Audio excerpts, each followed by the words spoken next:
Зборува глас од Македонија. Зборува глас од Македонија. Емисија што допира до сите наши сонародници ширум светот. Добро вечер, почитувани слушатели.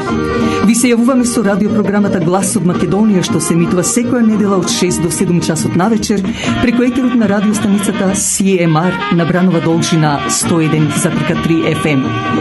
Ова радиопрограма за овој час нека ви пренесе со мислите во вашата прва татковина Македонија, во земјата на сонцето и градината на рајот.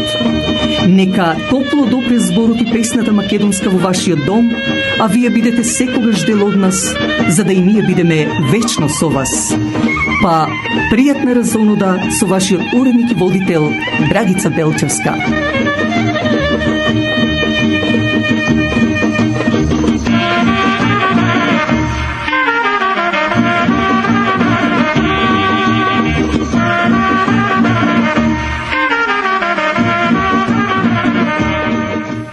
Деновите си минуваат, како што вели и во песната, како брза река, но затоа пак и нашите емисии на Гердан се редат бисери. Токму и вечерашната наша емисија нека биде една од тие бисери. Пријатна разонода.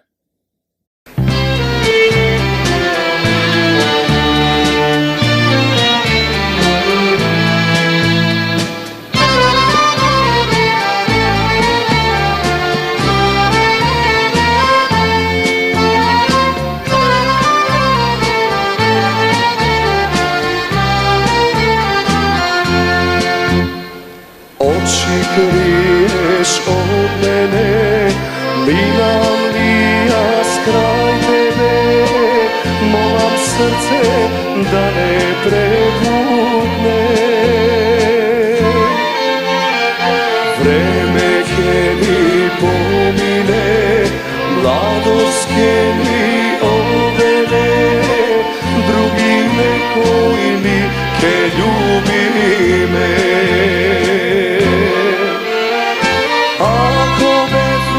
Заедно немаше да жалиме за се што душо не си рековме.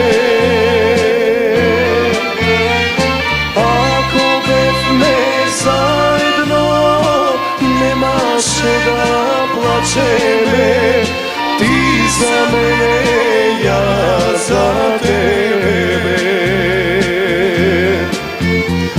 Ако бевме заедно, немаше да жалиме за се што душо не си рековме. Ако бевме заедно, немаше да плачеме, ти за мене, јас за тебе.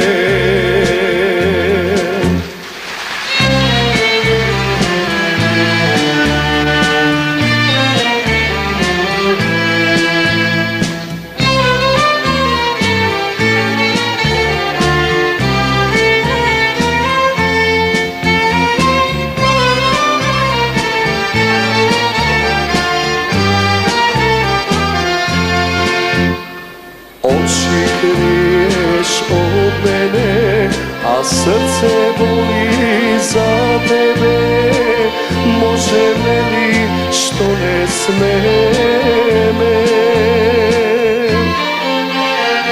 Ти да броиш години, јас да пијам отрови, тоа ли се наши судбини?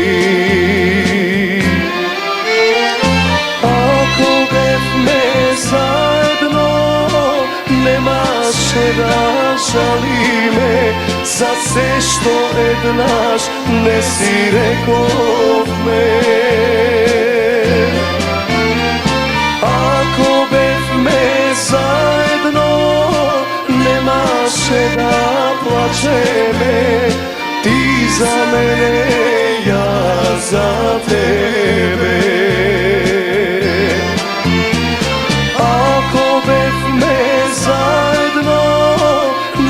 немаше да жалиме за се што душо не си рековме. Ако бевме заедно, немаше да плачеме. Ти за мене, јас за тебе.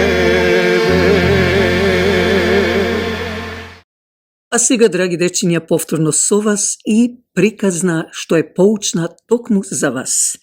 Во вечерашнава наша емисија ќе ви се представиме со една приказка околу палавото момче Давид. Давид беше најлошото момче во селото што неговиот татко го беше разгалил многу. Неговиот татко не дозволуваше на неговата мајка да го кара кога ќе направи белја со изговор дека е машко и е нормално да прави белја. И така тој растеше, малтретирајќи ги своите соседи, особено постарите, изнемоштените и болните.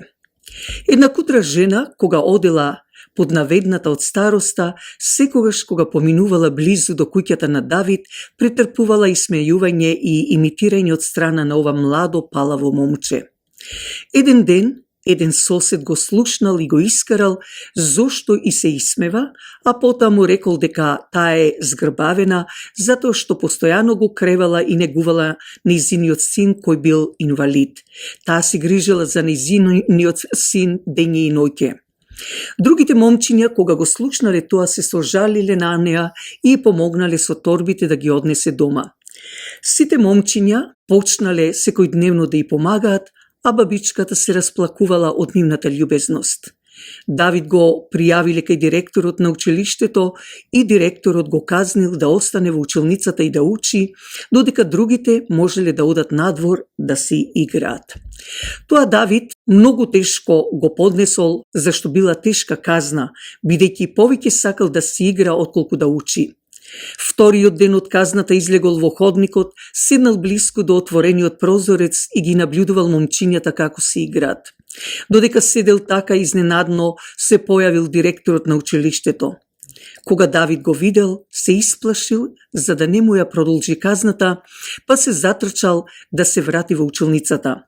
Меѓутоа, не забележал дека пред него има ископано дупка каде што се вршеле некои поправки. Давид паднал во дупката и се повредил. Едно од момчињата видело дека Давид паднал во дупката, па дошло да му помогне. Момчето го извадил Давид надвор, но неговата нога многу го болела. Решиле да го однесат до домот на старицата на која претходно и се исмевал, бидејќи таа живеела најблиску до училиштето. Бабичката, кога го видела, се сетила на она што пишува во Библијата, дека треба да се прави добро на оние кои не мразат и да се молиме за нив. Таа почнала да се моли за него во себе и додека другите отишле да повикат помош, таа му ја исчистила и преврзала раната. Потоа дошол докторот, го прегледал и го испратиле дома на лекување. Подоцна децата разбрале дека Давид имал тешка повреда и на грбот и дека требало многу време за да се опорави. Момчињата почнале да разговарат помеѓу себе дека сето тоа што му се случило на Давид најверојатно било последица од неговото подсмевање за бабичката. Кутриот Давид лежел повеќе месеци страдајќи од болките. Конечно се опоравил, тој го променил својот карактер, станал понизна личност, каејќи се за сето тоа што го правил. Кога влегол во ученицата, почнал да ги прегрнува своите соученици и да бара прошка од нив. Давид побарал од своите родители да ја помогнат со се што е потребно на бабичката, на која претходно и се исмевал, а исто така и редовно ја посетувал со цел таа да не се чувствува осамено.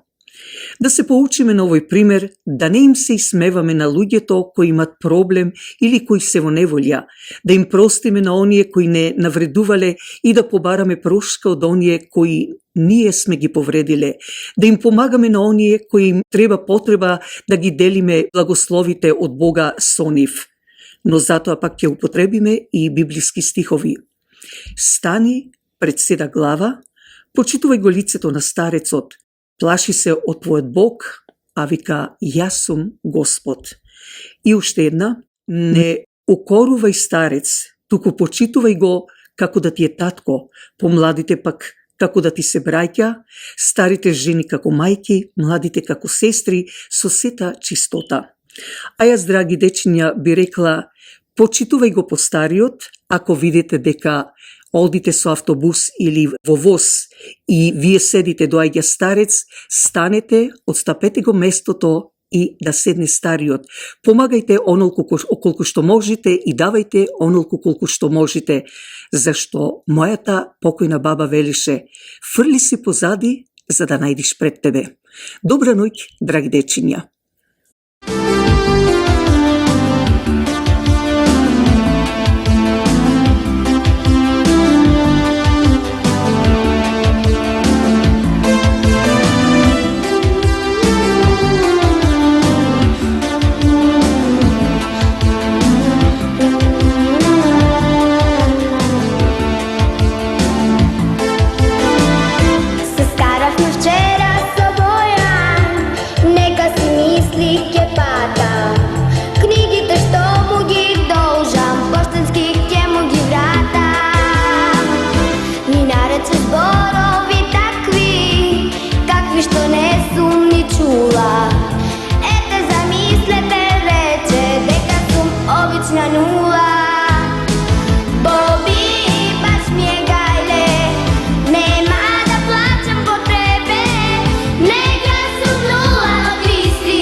Помогнете ја радиопрограмата Глас од Македонија. Вашата поддршка ќе овозможи било со донација, реклами, честитки и слично да продолжи да се емитува и понатаму, а и да биде дел од вас, почитувани слушатели. Емисијата на Глас од Македонија, што е во недела на радио, можете да ја слушате и на YouTube, ако отворите на Voice of Macedonia, каде можете да кликнете на subscribe. Со тоа ја помагате и самата радиопрограма, а истовремено е и бесплатно. Фирмата Недан Тим Real Estate, специјалисти за продавање или купување на куќи, дека е тоа така, докажува нивната успешна 15 годишна пракса во бизнисот, било за куќи, фарми, бизниси, но и специјалисти за да ви овозможат на најлесен начин да добиете моргич доколку ви е потребен. Затоа, за реновирање, лисинг, купување или продавање на неподвижен имот, препуштете го тоа на Недан Тимот, телефонирајте уште денес до Васко Недановски на 647-333-9628 или 905-877-8262. Дали сакате да купите ауто, дали сате од марката на Volkswagen или пак ви треба поправка на вашата кола или пак некој дел. Тука меѓу вас се нашиот сонародник Васил Кајчевски со телефон 416-725-6335. Квалитетот на колата од марката Volkswagen е познат и загарантиран из целиот свет, а со тоа и квалитетниот и за поволна цена сервис што ви го нуди нашиот сонародник Васил Кајчевски. Доволно е да го завртите телефонот 416-725-6335 и побарајте го Васил Кајчевски.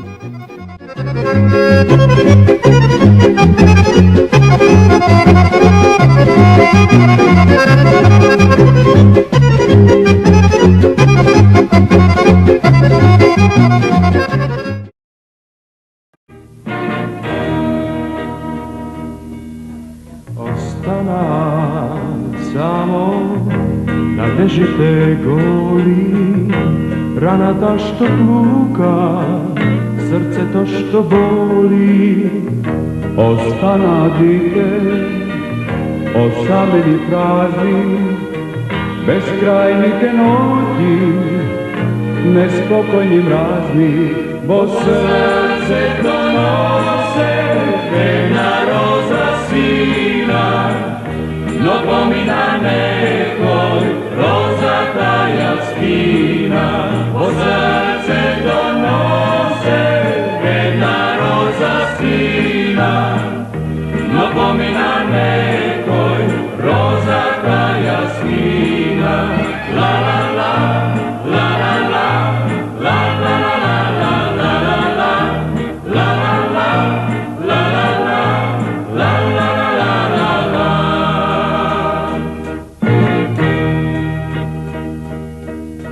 И некаде сега, во ноќта што се пласти, тоја капе розата во море од страсти. А јас беден скитам, без насме, без план, без љубов, без среќа, заборавен сам. Во срцето носе една роза сина, но помина некој, розата ја скина. Во срцето носе една роза сина, но помина некој, розата ја скина. Ла ла ла, ла ла ла, ла ла ла ла ла ла, ла ла ла, ла ла ла, ла ла ла ла ла.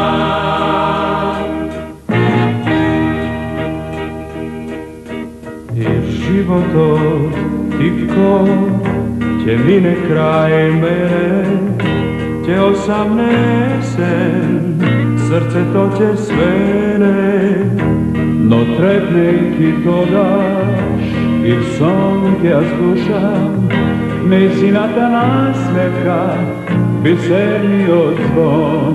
Во срцето носе една роза сина, но помина некој, розата ја скина.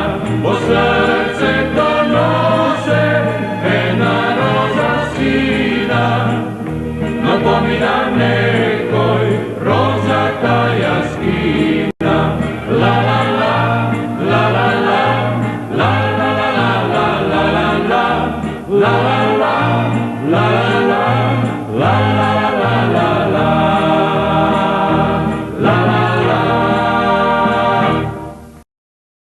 И вечерва ќе ве запознаеме од вистинските настани како приказна, односно опеани во песна. Токму ќе зборуваме за партизанот Димитар Николовски или Таки Даскало, кој беше роден на 17 ноември 1921 година во Битола, а беше убиен на 3 мај 1942 година во село Ореово, Битолско. Роден е како прво дете во семејство на Тодор Николовски и Калиопа Николовска, а инаку моминското презиме на Калиопа и беше Глигоровска. Неговите родители не биле имотни. Татко му најпрво работел како магационер во војна служба, а потоа станал книжар. На 4 годишна возраст починал неговиот татко, пошто неговата мајка решила да работи како шивачка за да обезбеди екзистенција за нив. На негови 12 години мајка му се премажила со Пано Мисирпиевски, од чиј брак го добил и својот полубрат Јован. Годините како младинец ги поминал во изучување на занает за да се оспособи што побрзо за живот. Основно образование стекнал во Битола. По завршувањето на 4-годишното училиште се запишал во долната гимназија во Битола, каде што завршил 4 клас и положил полуматурски испит. Потоа во учебната 1936-37 година своето образование го продолжил во Скопската учителска школа. На примениот испит иставил силен впечаток кај професорите Стеван Шијачки и Никола Савченко со неговите гласовни способности пејќи македонска народна песна. Таму тој влегува во кругот на напредните младинци. Таму го добил и прекарот Штрч. Имал бунтовен дух и често се спротиставувал на школскиот интернатски режим. Неговата активност не се допаднала на управата на училиштето, на нејзините наставници, меѓу кои имало голем број со монархистичко настроение и на политичка кусогледост и затоа го отстрануваат од училиштето. Ова негово исклучување од трета еден клас прераснало во мал бунт организиран од неговите соученици македонци, срби, црногорци, кои застанале во негова одбрана, заклучувајќи се во своите училници и не дозволувајќи да влезе ниту еден професор за да им ја одржи наставата. Целиот негов клас и покрај предупредувањата го напуштило училиштето, сакајќи да го испратат својот другар до железничката станица. Благодарение на високо развиениот револуционерен дух, Таки Даскало бил приморан да отпатува во Црнагора и да се запише во училиштето за учители во Цетиње. Престојот во Цетинската школа му помогнало да се запознае со многу лево ориентирани младинци, меѓу кои и Стана Томашевич Арнесен, која одблиску го запознала со активностите на СКОј, но и таму наскоро ќе биде разоткриен заради неговите антифашистички пропаганди и затоа се враќа во родниот град. Своето образование го продолжува во Алексинац во Србија. Окупацијата го затекнува во Битола, каде што станува член на Комунистичката партија на Југославија. Не ја губи приспособноста со доаѓањето на фашистите, напротив оди во Алексинац, ги прибира документите, се враќа назад и го положува матурскиот испит во гимназијата во Битола. Со овој положен испит го завршил своето средно образование на 31. август 1941 година. Со положувањето на матурскиот испит од страна на бугарскиот окупатор му било понудена учителска дејност која ја одбил бидејќи не сакал да служи на окупаторот. Иако не работел како учител во тој период, го добил прекарот Даскалот. Во овој период тој бил мошне близок со Елпида Караманди, па се верува дека преку нејзините контакти тој мошне брзо навлегол во револуционерното и ослободително движење во градот. Според спомените на Андон Поп Андоновски во партиската келија во која членувал и Димитар, веднаш почнала со примање на материјал, храна, оружје и слична логистика се со цел да се исфрли првиот партизански одред во Битолско. Една од главните акции на битолската група била да го разобличи бугарскиот окупатор кој имал план на 2 август 1941 година да направи празнување на Илинденското востание со цел да го прикаже како бугарско востание. Стив Наумов, како еден од главните организатори на оваа акција во јули во местноста Бруснички ливади, заедно со Коле Канински, Крум Кололчев, Доде Христовски, Лилјана Чаловска, Ставре Војчевски и Кочо Најдовски Цоцо, одржале состанок на кој Стив им одржал говор за значењето на Илинден на македонскиот народ и какви последици би имало доколку се дозволи да се прикаже на народот како бугарско востание. На состанокот било решено да се исфрлат две пароли: да живее слободна Македонија и да живеат Советскиот сојуз и Црвената армија. Таки Даскалот со Васко Кондураджијата биле задолжени за носење на едниот транспарент. Тие се вмешале во толпата при што на сиот глас ја извикувале паролата: да живее слободна Македонија. По предлог на Стив Наумов одржан бил состанокот на кој присуствувал и Таки Даскалот со цел да се направат диверзантски акции, со цел да се нанесе психолошки удар на окупаторот. Идејата била да се разрушат неколку објекти и мостови, како мостот на реката Шемница, магацините на Ридот Звезда, возовите на германскиот окупатор. Една диверзантска група била под раководство на Таки, а во неа биле Јани Јовановски и Митко Велјановски Динјаро. Ова група добила задача во септември да го разруши мостот на реката Шемница. Тие се појавиле на закажаното место, но не успеале да извршат акцијата, бидејќи не им бил обезбеден експлозивот за таа намена. По извршувањето на една акција во месец септември заедно со Ѓорги Доти и Димче Кепецот, враќајќи се кон својот дом, тој бил пресретнат, легитимиран и претресен од страна на бугарските полицајци, при што пронашле револвер во неговиот појас. Вечерта бил пуштен, му бил одземен револверот, но било побарано да се пријави во полициската станица за разговор. Таки бил свесен дека можен е претрес на неговиот дом, па со помош на својата мајка ги изнел сите материјали, оружје и надвор од неговата куќа. Во полициската станица не признал ништо, но му било наредено да се пријави повторно кај нив. Таки тоа не го сторил, туку заминал кај партиските членови да им објасни дека е компромитиран. Овој сплет на околности го напремине во илегала за да не ја загрози организацијата. Првите илегални денови ги поминал во куќата на Ане Стипановски. Кон крајот на 41 година станува еден од првите илегалци во Битола. Поради опасноста од дејствувањето во илегала во Битола, со одлука на местниот комитет на Комунистичката партија на Југославија, Таки Даскалот е префрлен во село Лавци во куќата на Менка Бафтирова. Во тоа време Лавци важело за едно од најорганизираните села.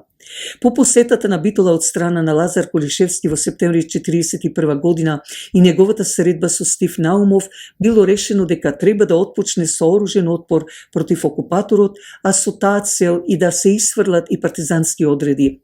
По оваа средба Стив го посетил Таки во Лавци и му ја објаснил важноста од формирањето на одредот. Било решено одредот да се формира на 19. октомври 1941 година. Стив ја одредил оваа дата бидејќи знаел дека бугарските сили ќе организираат помпезен пречек на германски представници во градот, на што сметал дека сето внимание ќе го насочат кон тој пречек, а тие да ги префрлат борците од градот во планината на селото Лавци. Со сведоштво на Панде Ташковски се дознава дека откако заминале во планина, тие биле вооружени и воено организирани, организирајќи место за престој и стражарски смени.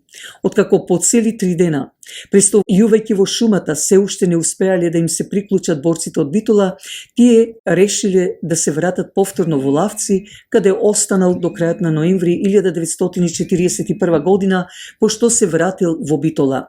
Така пропаднал планот за формирањето на првиот битолски одред.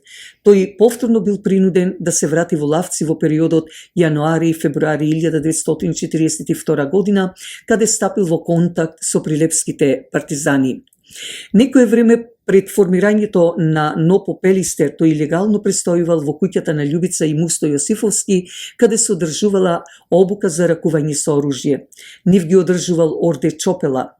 Пред се да се оформи овој одред, била извршена реорганизација на местниот комитет и на воениот штаб во состав Љупчо Арсов, политички комисар, Стив Наумов, заменик на политичкиот комисар, Кочо Лазаревски, командант и Ордан Чопела, воен инструктор.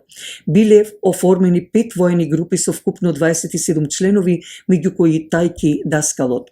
Активно учествува во формирањето на првиот битолски партински одред Пелистер, а по неговото формирање е назначен за политички комесар. Иако формирањето на одредот се чувал тајност, бугарскиот окупатор дознал за неговото движење, кое им го соопштил локалниот кмет. Одредот планирал да го обележи празникот 1 мај со богата и празнична храна. Истиот ден околу 10 часот командантот на одредот Ѓорги Наумов заедно со борците Никола Георгиевски Никлецо и Стево Трајковски Тефико ја обиколувале стражата при што наишле на бугарска воена единица во Брусник и ги уапсила.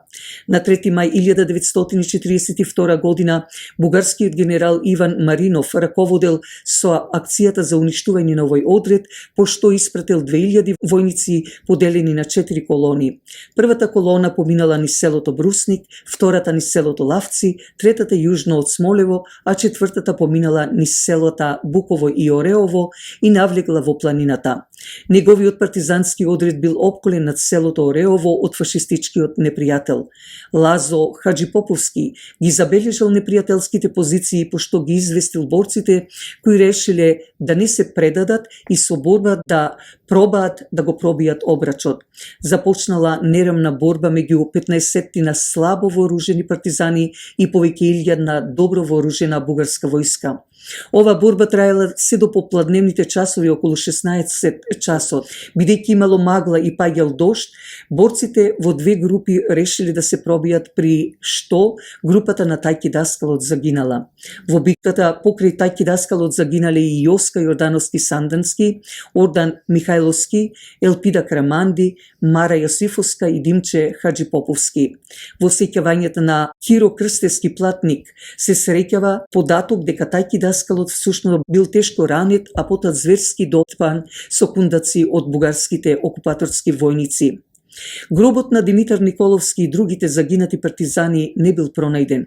По ослободувањето откако извршено судењето на непријателските злосторници по сведочењето на злогласниот бугарски началник Асен Николов, нивните тела биле пронајдени на Довледжик, каде биле фрлени во заедничка дупка и нечовечки закопани.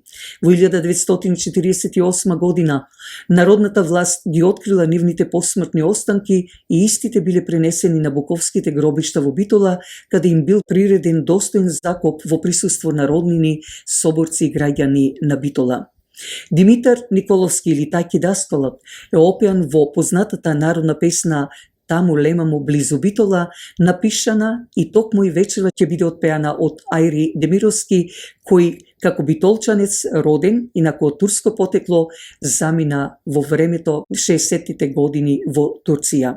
Иако во самата песна постојат стихови кои наведуваат дека Тајки се самоубил со бомба, тоа не е историска вистина, туку начин на авторот на песната символично да ја воздигне херојската смрт на Тајки.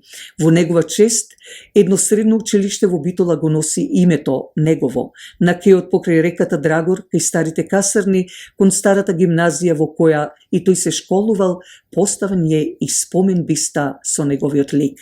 А сега да одиме со покојниот Ајри Демировски, кој е контаутор на самата песна "Таму лемамо близу Битола". Па да чуеме.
Даскалот, смело кинете.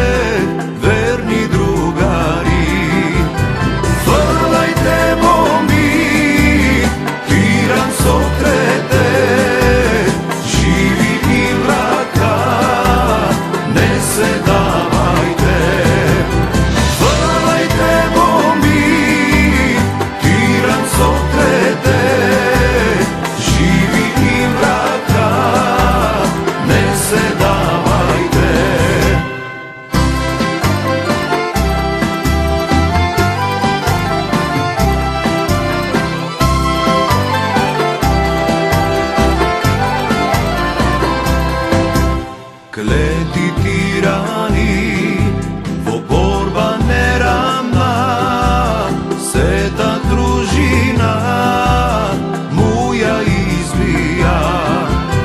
Таки да скало, жив не се даде, откачи бомба, над неа легна.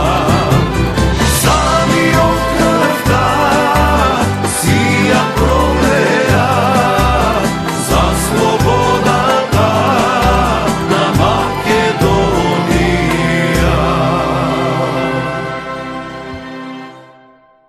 Од вечерашнава наша емисија, па во наредните неколку емисии, ќе ве запознаеме можеби за некој ќе биде необично.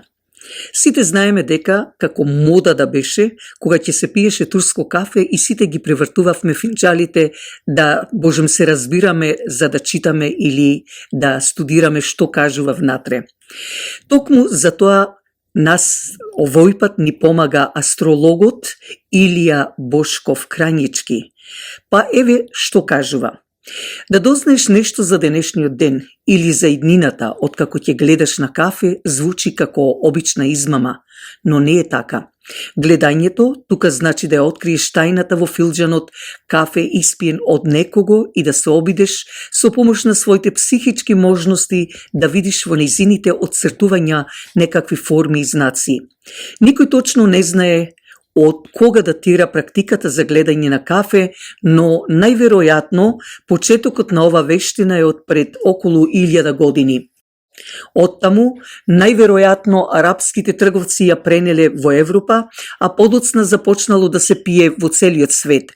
Самото гледање во талогот најверојатно се јавило наскоро, откако била установена медицинската и окрепнувачката улога на кафето.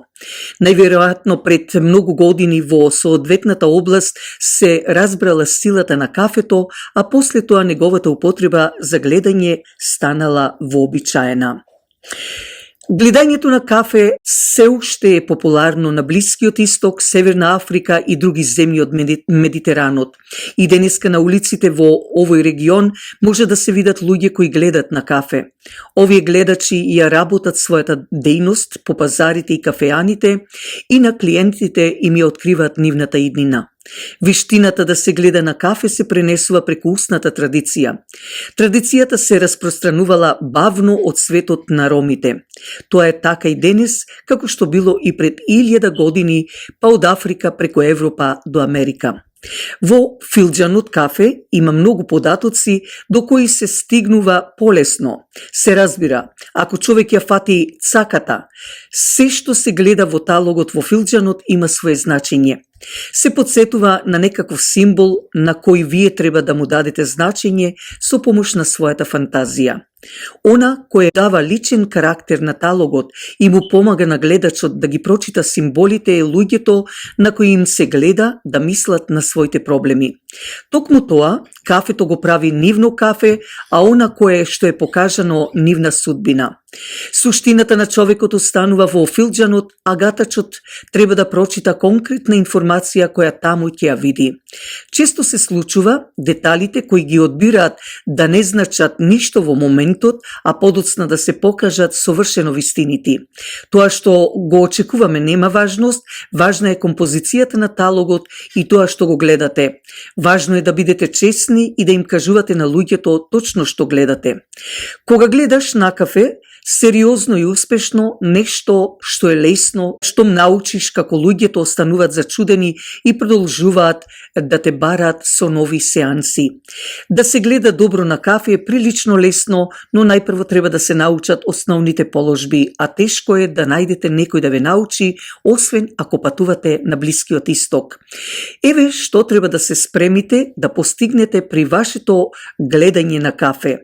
Да откривате некакви податоци за соодветниот човек и потоа да го одберете најдобриот начин да му го соопштите. Малку познавања представени тука ќе ви дозволат да постигнете успех. Секој може да научи да гледа на кафе, треба само да испие филџан кафе, да има интуиција и да ја прочита оваа книга. Освен тоа, не треба да имате предубедувања. Кога ќе го погледнете празниот филџан, од првин забележувате само отпечатоци од талогот, но ако се загледате повеќе и ако ја ослободите фантазијата, што ќе видите?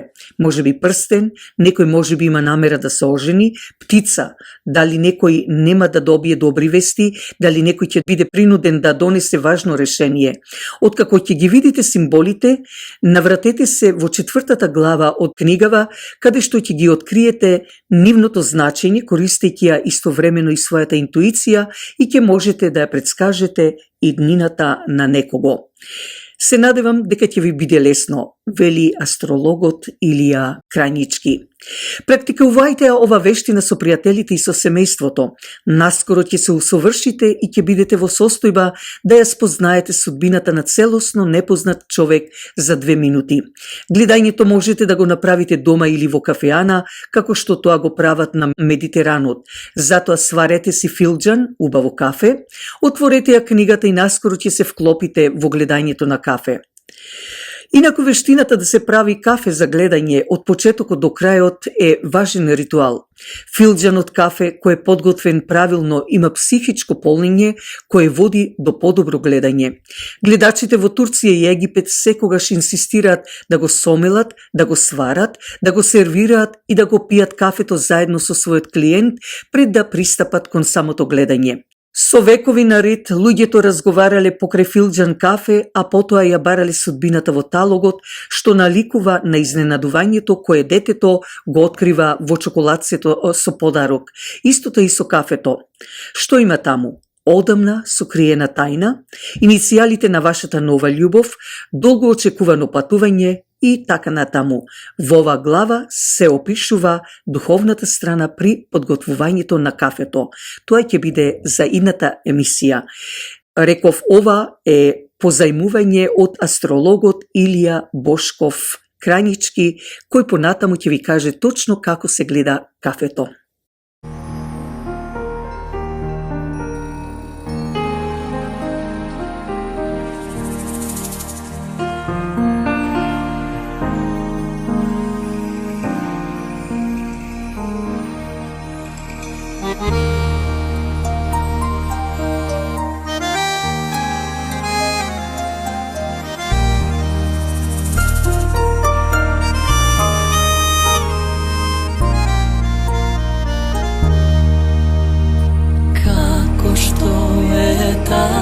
Čaša polna so vino, kako što je ta čaša polna so vino, taka je i moje srce polno sjadovi.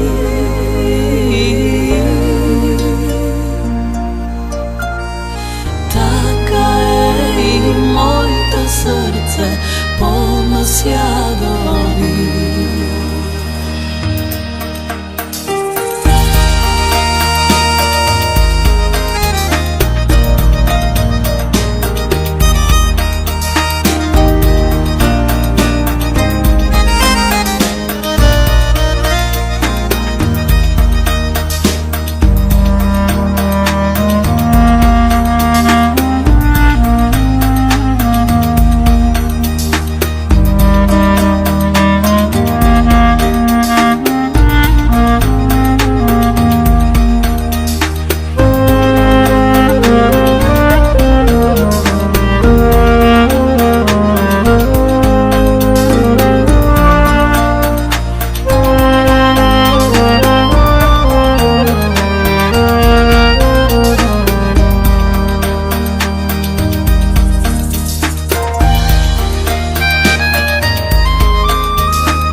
одиме со крајот на нашата вечерашна емисија, кликнете на subscribe. Со тоа ја поддржувате и радиопрограмата Глас од Македонија.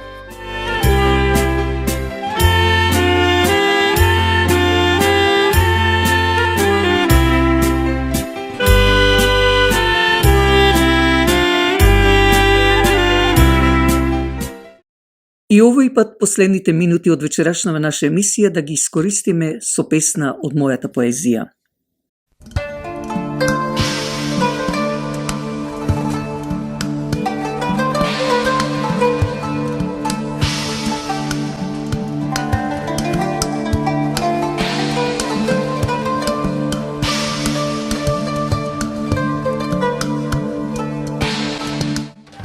Со мојата коса ќе исплетаме на скала, за да секое влакно цврсто ја држи исправена.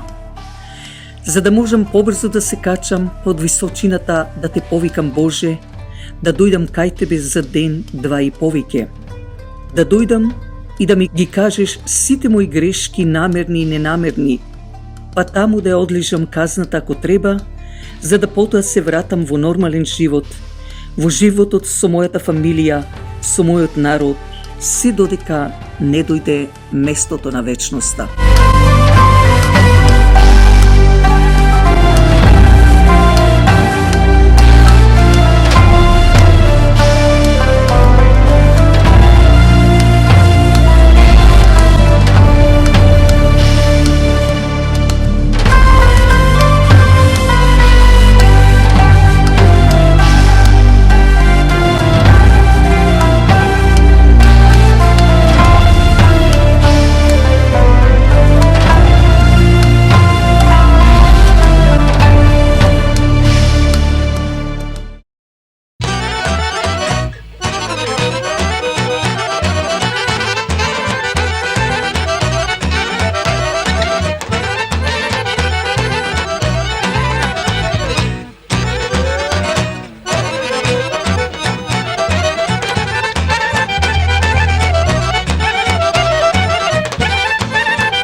Животот знаеш краток е, сите сведене сутрене, ај со мене ти заиграј, запеј, не плаши се. Животот знаеш краток е, сите сведене сутрене, ај со мене ти заиграј, запеј, не плаши се. Ајмо живој!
plaši se.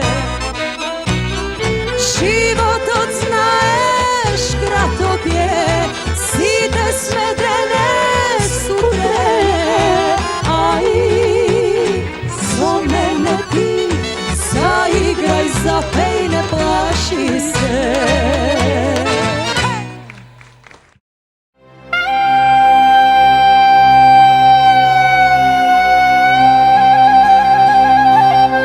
Се наближуваат и последните минути и од ова наше петочно издание на Глас од Македонија.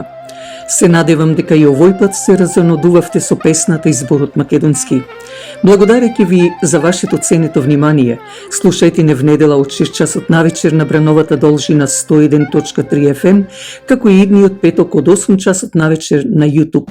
Вашиот уредник и водител Драгица Белчевска ви посакува добра ноќ и пријатен викенд.